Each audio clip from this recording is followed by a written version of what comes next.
तुम सुबह उठते हो, मिरर के सामने जाते हो और सडनली तुम्हें अपना फेस नॉर्मल नहीं बल्कि बिलियंस और ट्रिलियंस ऑफ टाइनी पार्टिकल से बना हुआ दिखाई देता है। तुम अपना हाथ उठाते हो और रियलाइज करते हो तुम्हारी पूरी बॉडी एटम से बनी हुई है। लेकिन अगर हम एटम्स को एक्चुअली देख पाते तो दुनिया कैसी दिखती? सबसे पहले एक सिंपल चीज को देखो, तुम्हारा हाथ। नॉर्मली हमें ये कम्प्लीटली सॉलिड दिखता है, लेकिन एटॉमिक लेवल पर जाओ तो तुम्हें एटम्स एक दूसरे के अराउंड कॉन्स्टेंटली मूव और वाइब्रेट करते हुए मिलेंगे। और इंटरेस्टिंग बात ये है कि एटम का मेजरली पार्ट एम्प्टी स्पेस होता है। मतलब जिस हाथ को तुम सॉलिड समझते हो उसके अंदर माइक्रोस्कोपिक लेवल पर काफी ज्यादा स्पेस है। लेकिन फिर क्वेश्चन आता है, अगर एटम्स मोस्टली एम्प्टी स्पेस के हैं तो हम किसी ऑब्जेक्ट के थ्रू वॉक क्यों नहीं कर सकते हैं? इसका आंसर है इलेक्ट्रोमैग्नेटिक फोर्सेस। जब तुम अपना हाथ टेबल पर रखते हो, तुम्हारे हाथ के एटम्स और टेबल के एटम्स एक्चुअली एक दूसरे में सिंपली मर्ज नहीं हो जाते। उनके इलेक्ट्रॉन्स के बीच में पावरफुल इलेक्ट्रोमैग्नेटिक इंटरेक्शंस होती है। इसकी वजह से टेबल तुम्हारे हाथ को पुश बैक करती है। सो टेक्निकली तुम्हारा हाथ टेबल के अंदर सिंपली डिसअपियर नहीं कर सकता। और अगर तुम एटम्स को देख पाते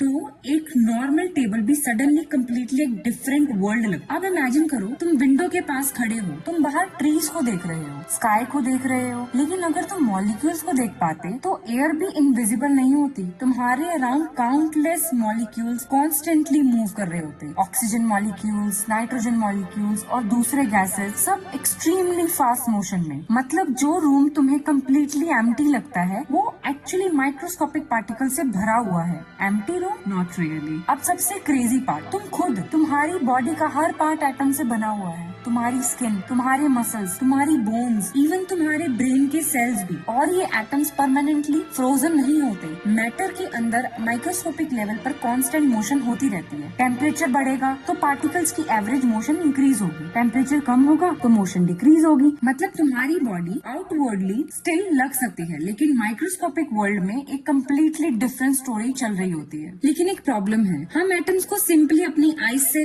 देख नहीं सकते। विजिबल लाइट की वेवलेंथ एटम से बहुत बड़ी होती है, इसलिए एटम्स को डायरेक्टली नॉर्मल विजन से देखना पॉसिबल नहीं है। साइंटिस्ट उन्हें स्टडी करने के लिए इनक्रेडिबली एडवांस्ड इंस्ट्रूमेंट्स और टेक्निक्स का यूज करते हैं। यानी हमारी आईज रियलिटी का सिर्फ एक टाइनी विंडो दिखाती है। तो नेक्स्ट टाइम जब किसी सॉलिड वॉल को देखो या अपने हाथ को या किसी कम्प्लीटली एम्प्टी रूम को, तो याद रखना जो दुनिया तुम्हें दिख रही है रियलिटी उससे कहीं ज्यादा स्ट्रेंज है। बिकॉज हर सॉलिड ऑब्जेक्ट के अंदर एक invisible atomic universe constantly exist कर रहा है। साइंस वर्स अड्डा को फॉलो करो, क्योंकि साइंस में सबसे अमेजिंग चीजें अक्सर वही होती है जो हम देख भी नहीं सकते हैं। Thank you.